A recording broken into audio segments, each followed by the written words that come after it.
Aloha and welcome to the Songs and Stories podcast. Thank you so much for listening. My name is Steve Roby. Let's get started. Joining me on the phone right now are two members from El Sancho, a punk rock band here on the Big Island. We've got Tony Joyce and Alan Casameyer. Hey guys, aloha. Hey, Steve. Hi, Steve. How are you? All right, we made technology work. It's a great thing here. It doesn't work well on this island sometimes. No. But aloha. We're 10 years behind, easily. Welcome to Songs and Stories podcast. Thank you. Okay. Happy to Thanks be for here. having us. Well, let's start out with a brief history of the band El Sancho and some of your musical influences. So there's three of us in the band right now. And Nate, who's not on the call, and I started playing together maybe 4 years, I'd say probably 4 years ago or so.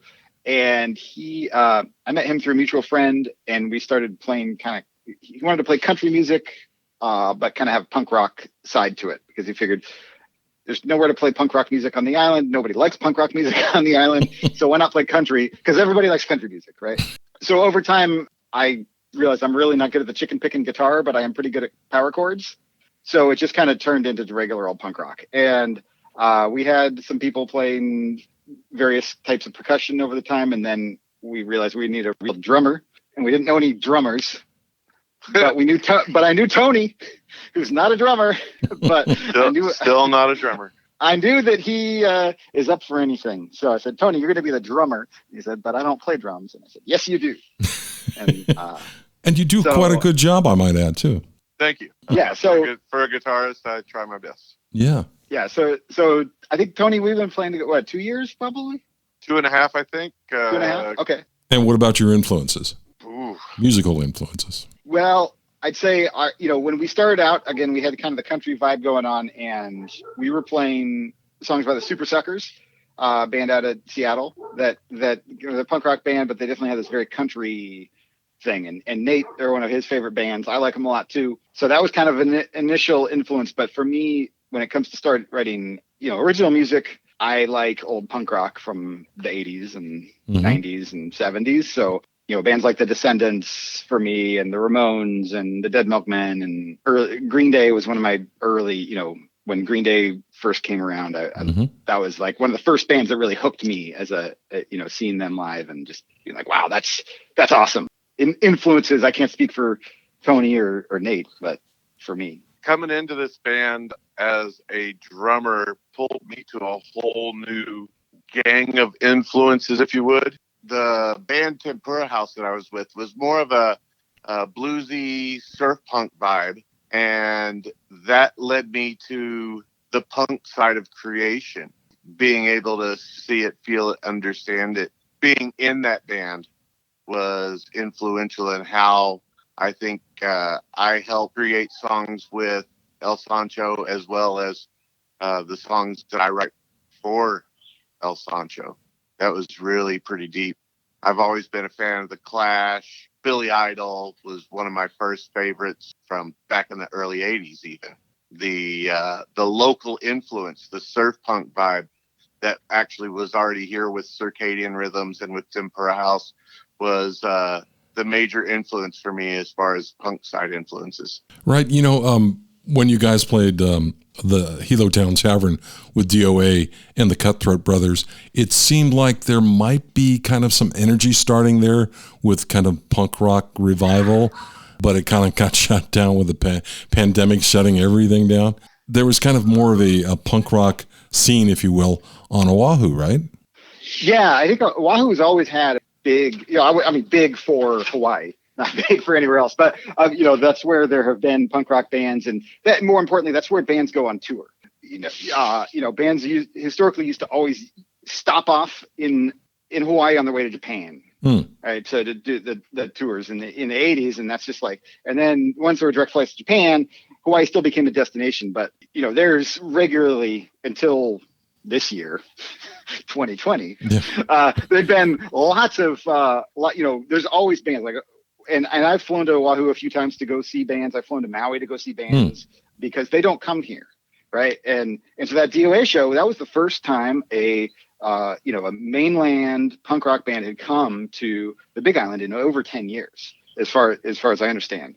And people were, people were really excited. There were people, I wasn't sure if there were going to be 10 people there or what. And there were, I think they said 170 people paid to get in. Yeah, it was a good turnout. Yeah. And it was pouring rain. That definitely set off a bit of a little bit of a chain reaction. And the promoters on Oahu, now that Southwest flies here and you can get, that was the other thing, is like, you can't get to neighbor islands cheaply. But now, Southwest flight came in and that drove down the prices. So they realized, $100 round trip, you can get each band member over. If they're already playing Oahu, they can play one of the other islands. Mm-hmm. So, there another promoter brought over DI from Orange County, and that show was just as packed, if not more. And that same promoter, Blacklisted Productions, was ready to bring. They had like 10 bands lined up that were coming to Oahu, and they were trying to bring as many of them to the Big Island and Maui and Kauai as they could. But that all got shut down along with everything else. It just right, yeah, stinky pandemics. Yeah. So who knows if we'll ever if that'll ever come back here or anywhere. I mean, it's just roll with it, I guess. One day at a time. Yeah. No, I was going to say let's talk about your songwriting process. Yeah. You guys were cranking them out there for a while. Yeah, I think we're always cranking them out. We just don't always make them. We don't always finish them or release them. But I'd say we're pretty prolific internally with our songwriting. There's definitely a backlog of getting the songs to a point where we want to record them. But we just last week, I think we recorded five more songs. 5 new ones, yeah. And then we've got, we got a bunch more we want to record too. For me, so Tony and I both write songs, and we both write them very independently of each other, and then bring songs in, and then they change once everybody else sees them, right? The structure changes, and the feel, the speed, and everything kind of changes once you play it for somebody else. Tend to write just whatever is going on in my head at the time, and it turns into a song. And some of them are horrible. And never even make it to the point where I share them out with Tony and Nate. Others, I get them to the point where they hear them and nobody else will ever hear them. And then, but with the great thing about technology is I've basically got a recording studio in front of me at all times, whether it's my iPhone or my computer, and I can plug in and rather than just, strum some chords and sing a song, I mean, I can figure out a structure and put fake drums behind it and record a bass line and throw some vocals on it and then send it over. So I usually get it to a more structured point before I share it out, and then it gets deconstructed usually. But that's kind of how I write. I'm just the opposite, though. I come from a school of thoughts. You got to have a good hook. Whatever you're going to do with the song, you got to have a good hook to it. Yeah. Pick a villain or a hero, whatever you do, build the song verbally around that. Then once my lyrics are down, I'll pick up an acoustic or an electric guitar, figure out the chord patterns that matches that the best. And I walk into our band camp with a piece of paper and go, now here, check this out, which is pretty cool being a functioning, I hate calling myself a functioning drummer, being a drummer in a band that came from being a guitarist. I can walk over, take Alan's guitar and show him exactly what I've created. And then we're able to put it down and lay it all out for everybody. And then once, just like Alan is saying, once all the involved people have heard what I've laid down, then it definitely morphs quite a bit into what the final production, the final construction of the song becomes. I love your cover artwork too. Who puts that together? That's all Alan. Yeah, that's usually me. Yeah. It's pretty bizarre, but it's cool. Yeah. I have no actual graphic design skills, but sometimes I think when you're looking at punk rock, that's the best kind of. Exactly. Yeah. There are no rules, right? Yeah. Right. Exactly. Yeah. Well, first up, we're going to hear your single "Island Fever." What's the backstory on that? So that song, actually, we wrote that like a week before we recorded it, and we were planning on recording some other songs, and then recorded those, and was like, oh, let's try this one. We just learned it, but let's try it. And then it is turned into the song that definitely resonates with people. I've never really wrote a song that other people have come up to me and be like, man, that song really spoke to me. And I really got what you're saying. And whether or not it was actually what I was trying to say or not, it's cool. Like people interpret it their own way, but the idea behind that song is, any of us who have lived on this island, or probably any island or anywhere for a while, but we see it a lot here, right? That you make friends and you got this tight group of people, and then circumstances change and people have to leave, and they usually don't want to leave when they have to leave, but they're either disillusioned with what they thought they were going to have when they came here, or money runs out, job disappears, and there's no job. It's not like you can go from one job and just get the same job here, or transition to something else, like, in a lot of cases. So people tend to leave, and those friendships, it's a song about friendship, I guess. And I wrote it when it happened to my daughter a couple times in a row, where she had her best friend moved, and then like 6 months later, her next best friend all of a sudden moved, and she was just devastated by that. And that was the week I wrote that song, that their parents told me they were moving. Okay. Well, let's give that a listen to now. It's El Sancho, Island Fever, and you're listening to Songs and Stories.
And we're back with El Sancho. We've got Tony Joyce and Alan Casameyer on the phone with me now.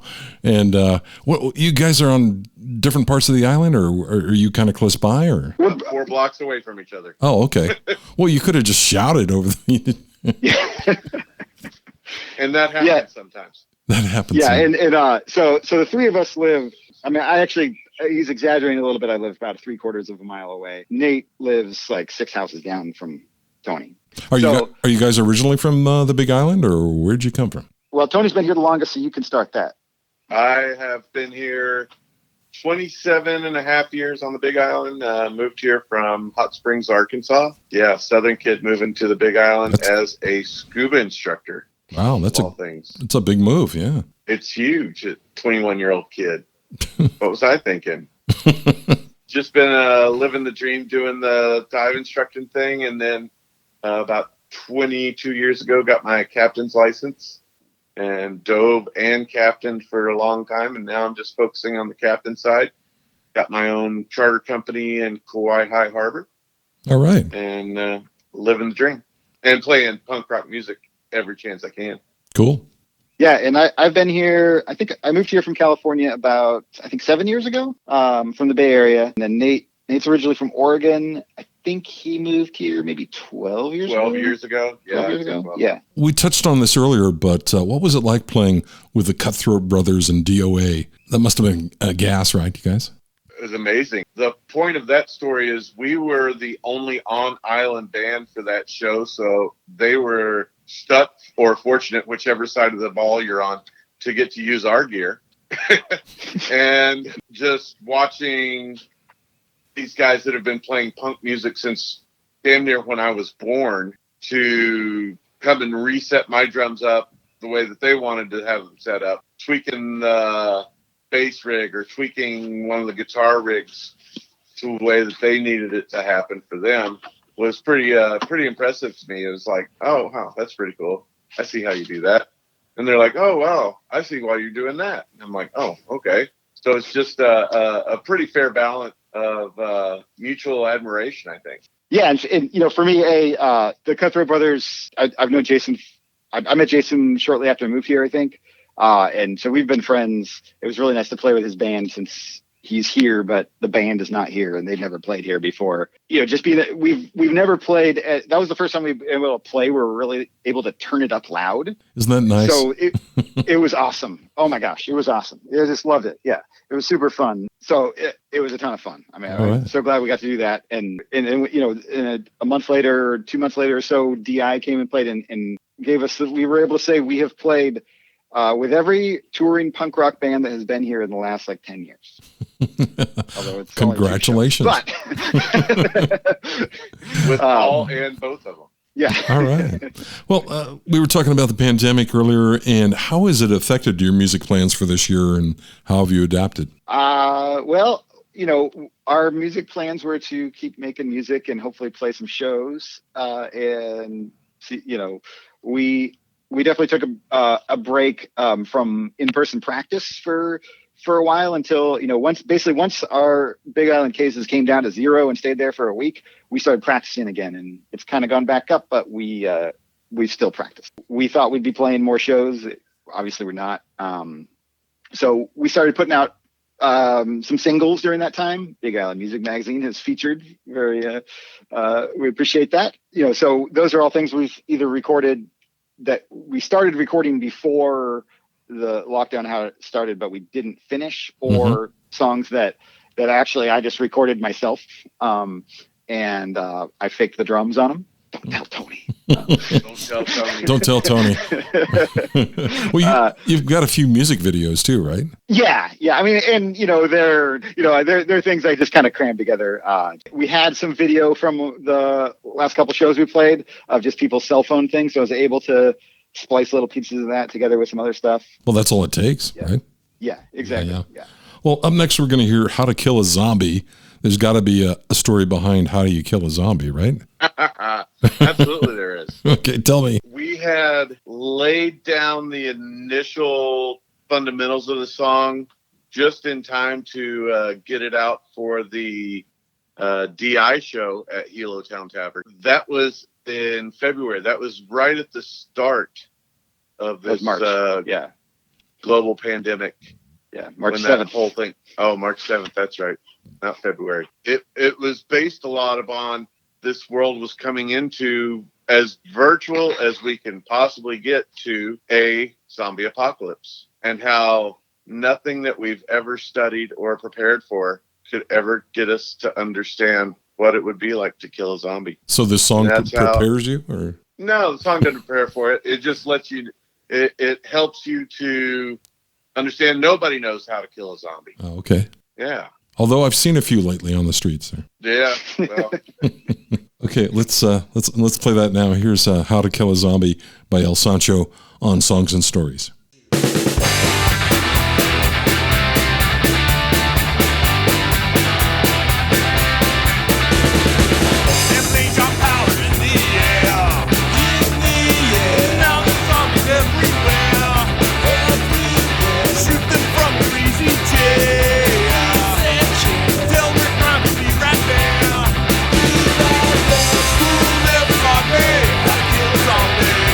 School never taught me anything at all.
Okay, we're back with El Sancho, and we just listened to How to Kill a Zombie. So you were talking earlier about you've got 5 new singles in the works, ready to come out. Are you planning an album? What's the plan? Not exactly sure. I mean, I think we're kind of into the, we're hunkering down because we're not really playing shows. We do have a show booked at the end of August. I don't know if it'll actually happen, but we do have a show booked. We get together and practice, but we're fans of home recording, and we don't really know what we're doing, but we do have computers and microphones and whatnot. Part of our songwriting process, I think, is actually, especially for understanding how everyone's going to sing their own parts, is get it down on tape and then figure out the vocal. We started that this week, where I think we got 5 songs done this past week. Not 100% done, but most of the way there. We probably have another 5 we're going to record soon, and then I don't think we've really we haven't talked about what we're going to do with them. Whether do we make that an album? Does the Nohuku Awards have a category for punk or rock music that you can get something into for next year? It does have it's like a hard rock metal. There's like one. There's a band in Oahu that kind of wins it every year, but there is a category for it. So my friend Luther's band over in Kauai, they're called Square Shapes. They're a really cool kind of skate punk band, kind of sound like NoFX or Lagwagon. I definitely recommend checking them out. I think they got nominated this year for their album they put out this year. I don't know anyone else who's nominated for it, but they did get nominated. Yeah, I think you can apply, and I have no idea what the nomination process is like, whether they take everybody, because there's probably 4 albums a year in that category that come out across the islands. But that would be fun if it gets nominated. But yeah, I mean, it was fun. It'd be fun to put out an album. I've never really. I've played on a lot of records and CDs and albums over the years, but I've never really had a band where I am primary songwriter and singer and stuff. So it would be fun to put out a whole album of that. Yeah. So we released a 4-song EP back in December, and I think between the things that we've recorded now, and if we added that 4-song EP, we could probably put out a 20-song album and not have a problem doing it. We're pretty close to that at this point. Sounds good. I'd like to see it happen. I'm pretty sure Alan would, and Nate just goes along and shakes his head, yes or no. Always good to have one of those guys in the group, right? Yes. Yeah. It is. You mentioned earlier that you've got a show booked in August. Can you say what location it is? Yes. So yeah, it's at Laverne's, which we've never played Laverne's or any of those kind of bars down in Kona. We've never actually played anywhere in Kona. It's with the 1201, who are a great kind of alternative rock band out of Kona. I think it's Saturday, August 29th. Okay. Coronavirus permitting. Yeah. So I got my fingers crossed, but I'm not gonna scream and cry if it doesn't happen, because now things go. We had a few gigs planned in April and May that obviously didn't happen. We actually even had a band from Oakland that was flying over here. We were going to play a gig with them, and then they had to cancel their tour. So they were going to be the 3rd punk rock band in the last decade. Look what you've started here. Exactly. Yeah. Right. So, but I think if, I hope that at some point all of this is behind us. I'm sure someday it will be, whether it's a year or whatnot. I hope that we're still playing music at that point, and we're not, we don't have to show up in walkers and, wheelchairs, but we'll still play in wheelchairs if we can. Tony, I think we can rig a drum set in a wheelchair for you. Wheel me up to the drum set. That'd be perfect. Yeah, perfect. I can't wait. Tickets on sale now, right? Exactly. What's the best way for fans to find your music? We're on Spotify. That's where, we post music up there, and if you, whenever you like to stream music from, YouTube. It's on YouTube. It's on iTunes, Bandcamp. We have stuff up there. We're not like super into the social media, but we are on. I think we have a Facebook. I think if you look on El Sancho Hawaii, it's probably there. If you were to search that. And I think we're on Instagram too, but I again, we're not youngins. So we're hard to keep up with the technology today. I'll be sure to add some links in the show description below where people. Maybe we'll put an update out just in time to let people know. We can make sure we can post something on the Facebook. The Facebook, yeah, that's good. Yeah. Is there anything else you'd like to add before we go? I just want to say a big mahalo to Big Island Music for checking us out, for giving us an opportunity to come and share some of our new tunes with the world. And it's been a real joy being on your podcast, man. Thank you. Yeah, absolutely. Great. Well, thanks for being on the show. And I look forward to your upcoming show at Laverne's at the end of August. What's that date again? Saturday, August 29th. All right. Mahalo, El Sancho, and we'll see you soon. Thanks, Steve. Okay. Thanks, Steve. Take care. Hey, what's good, everyone? This is Jazz Kaiviko'o, and you're listening to the Songs and Stories podcast. Hey, please follow me and subscribe to my new YouTube channel at Jazz Kaiviko'o, and also check out my new CD, Lo-Fi Grits, as well as other productions that I've done at jazztheproducer.com. As one Z, peace. Thanks for listening to Songs and Stories. You can find episodes on Apple Podcast and listen or download for free. New episodes are available every Thursday. Songs and Stories is produced by Big Island Music Magazine. Find us on the web at bigislandmusic.net. Be sure to follow us on Facebook. I'll see you next week on Songs and Stories. Aloha.